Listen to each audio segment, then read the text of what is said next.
After I graduated from my degree in biomedical sciences in 2016, I chose to take on a PhD at the University of Southampton.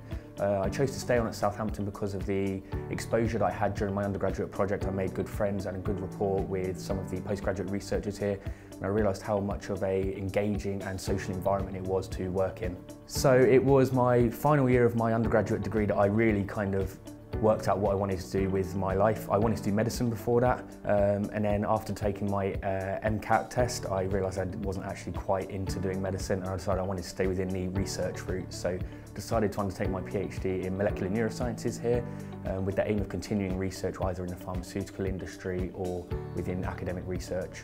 My PhD is actually in molecular neuroscience, right at the interface between molecular biology and neuroscience. So I work within two labs, one of which is focused on the translation of proteins and one of which is looking into the molecular basis of neurodegeneration. So my main part of my project is looking into how and why proteins are made in very specific compartments of the brain, how when that goes wrong it leads to things like autism. A side project of mine has actually been looking into how pathological proteins such as tau in Alzheimer's disease spreads around the brain. One thing that surprised me about Southampton actually studying here was how much of a city lifestyle you can get from a very small city. So a lot of my friends went to the bigger cities like London and then the cities up north, and I chose to come to Southampton because I thought it'd be much smaller and quieter.